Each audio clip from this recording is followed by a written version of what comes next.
মন্দির কিন্তু পরিচিত নয়, সারা বিশ্বের কাছে একটি ঐতিহাসিক স্থাপনা, 800 বছরের স্থাপনা, যাকে আমরা বলছি সনাতন ধর্মীয়দের প্রধান মন্দির।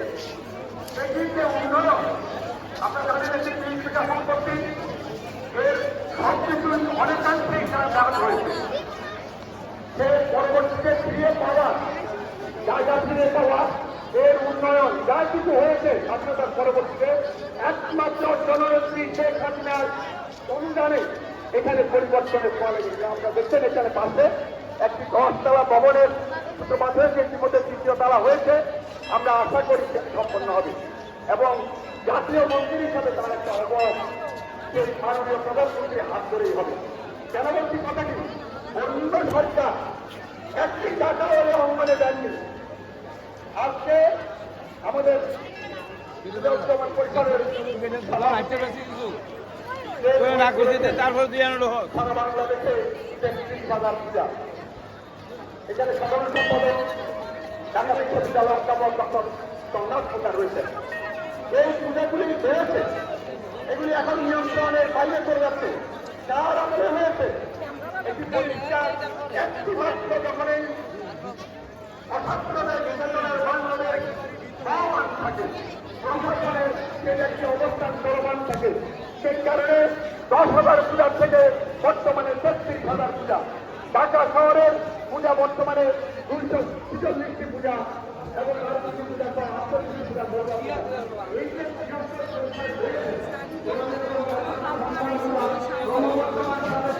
অবস্থান থেকে উত্তরণের জন্য একটি অবস্থা তৈরি করা হয়েছে, সেটি একমাত্র জননেত্রী শেখ হাসিনার নেতৃত্বে একটি সুফল আমরা সেখানে পাচ্ছি। সামনে নির্বাচন, আমরা চাই যে এখানে যেই শারদীয় দুর্গোৎসব মহিষাসুর বধের মধ্যে অশুভ শক্তিকে বধ করা হয়েছে। আমি মনে করি সরকারের বর্তমানে যিনি আসীন রয়েছে সেই অশুভ শক্তিকে দমন করার জন্য ওনার অবস্থান একান্তই প্রয়োজন, সেটা বলেই আমরা মনে করছি। কারণ কোন অশুভ শক্তির পায়তা ধর্মীয় সংখ্যালঘুকে নির্মূল করে দেবে, সেটি আমরা হতে দিতে পারি না। আপনাদের সকলের কাছে শারদীয় দুর্গোৎসব আজকের এই জননেতার উপস্থিতি আমাদেরকে সেই বার্তাই দেবে যে আমরা শুভ দিনের অপেক্ষায় থাকবো। ভবিষ্যৎ দিনগুলো যেন ধর্মীয় সংখ্যালঘুদের শুভ দিন হয়, নির্যাতন নিপীড়ন বৈষম্য থেকে যারা উত্তরণ করে সে আশাবাদ ব্যক্ত করে আমার বক্তব্য এখানে শেষ করছি। ধন্যবাদ, ধন্যবাদ সকল ভক্তবৃন্দকে।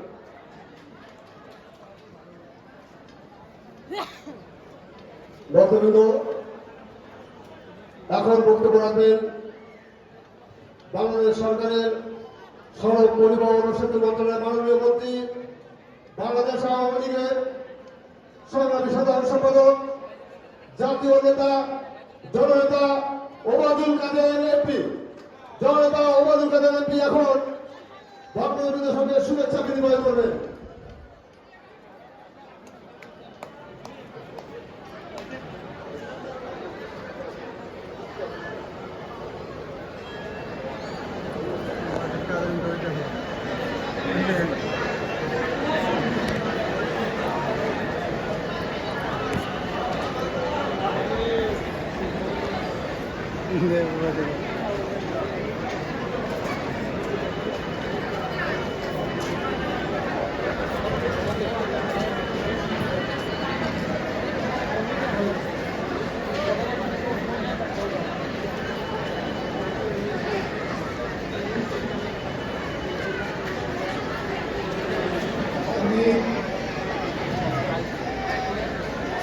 বাংলাদেশে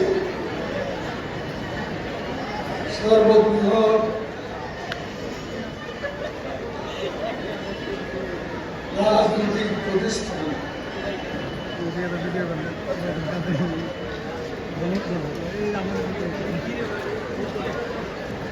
বাংলাদেশ আওয়ামী লীগের পক্ষ থেকে এখানে উপস্থিত ভক্ত পূজারী নেতৃবৃন্দ সকলকে শারদীয় শুভেচ্ছা জানাচ্ছি।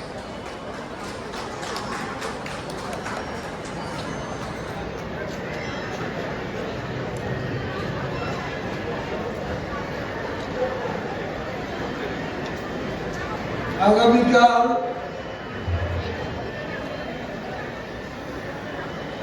আপনাদের আপন মানুষ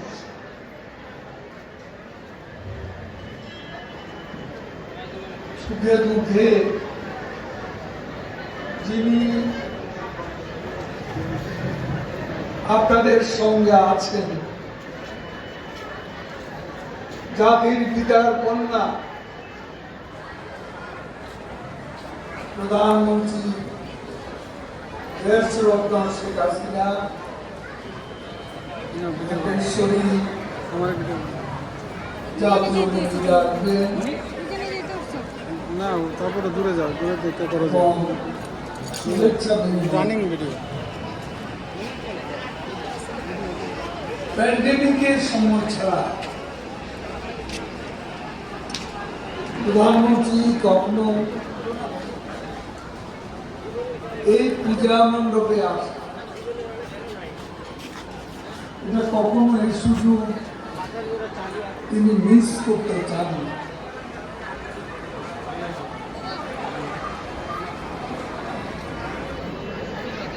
তিনি কথা বলবেন, আপনাদের সঙ্গে শুভেচ্ছা বিনিময় করেছেন কিছুদিন আগেও জন্মাষ্টমী গণভবনে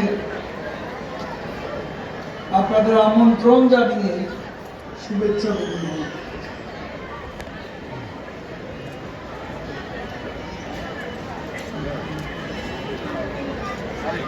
এই মানুষটি বাংলাদেশের জনগণের জন্য বিধাতা এক অনন্য সৃষ্টি।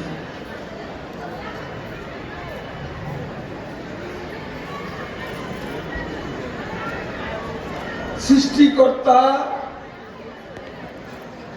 বঙ্গবন্ধুকে সৃষ্টি করেছে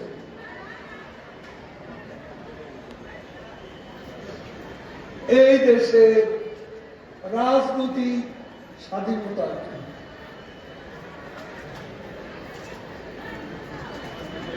আমি মাঝে মাঝে বলি, আজও আমার বলতে ইচ্ছে করে যে দেশে আমরা অনেকেই আছি, জীবনে আছি, মৃত্যুর পর আমাদের অনেকেরই বেঁচে থাকার, কিন্তু এই দেশে দুজন মানুষ মৃত্যুর পরও বেঁচে থাকে। যেমন বেঁচে আছে জাতির পিতা বঙ্গবন্ধু, তেমনি বেঁচে থাকবে বঙ্গবন্ধু কন্যা শেখ হাসিনা। একজন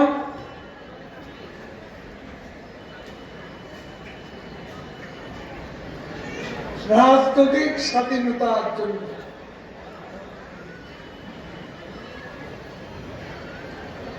একটি লেগাসি,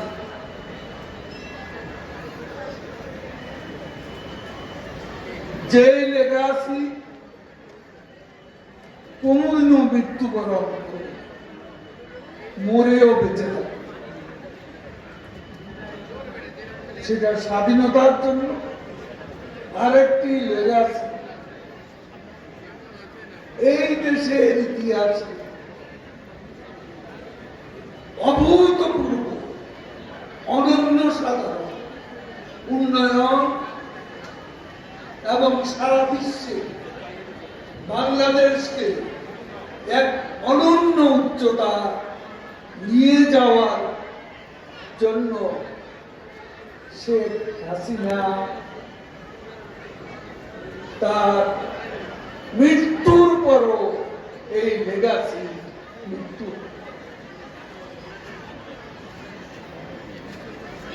মৃত্যুর পরও তিনি বেঁচে থাকেন, যে কাজগুলো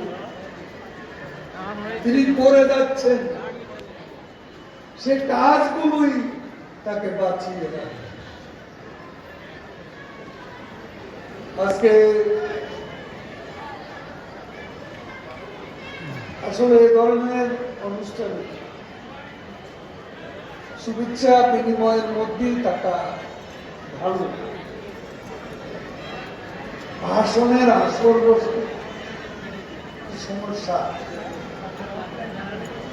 এবার অনেক লোক গানে আসছেন, ভক্তরা, পূজারীরা বক্তৃতা শুনতে শুনতে দীর্ঘ সময় তারা বসে থাকে।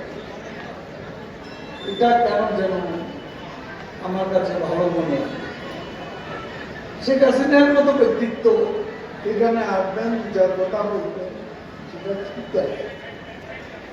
আমি এতক্ষণ সবাই ভাষণ দিতে দাঁড়ালে তো বাংলাদেশের রাজনীতিটা সব মাইছে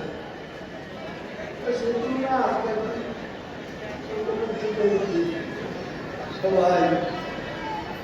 আমি ভয় পেয়েছিলাম সুজিত বাবুকে, উনি আবার এখানে নিয়ে আসে, কিন্তু বক্তৃতা করলেন মনে হয় আকাশ থেকে কথা হচ্ছে। তো যাক, সেটাও ভালো। এইটুকু যন্ত্র এত সত্য। দেখ, আমি চারদিকে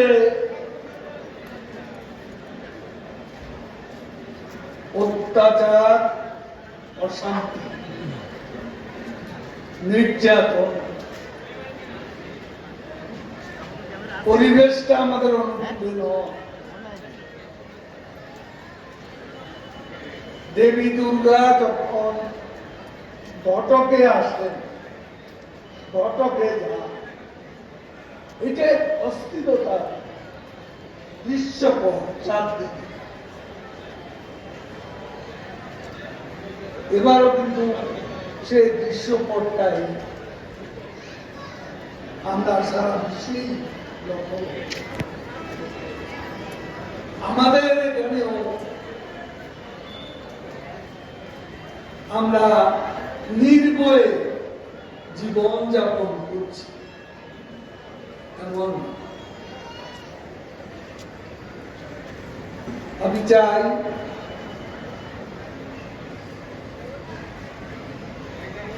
দুর্গোৎসব সনাতন ধর্মাবলম্বীদের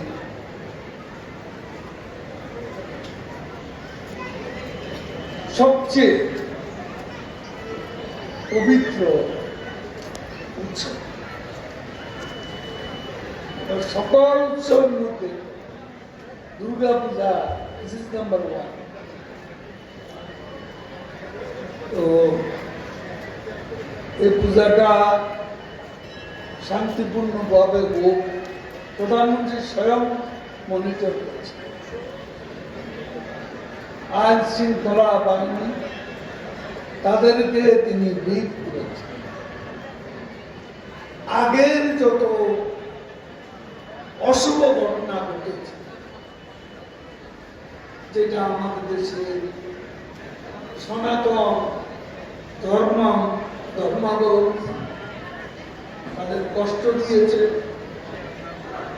তাদের সম্পদ হারা করেছে, তাদের মন্দির ভাঙচুর, তাদের গৃহ লুটপাট হয়েছে, দোকানপাট লুটপাট হয়েছে, তাদের সয় সম্পত্তি দখল।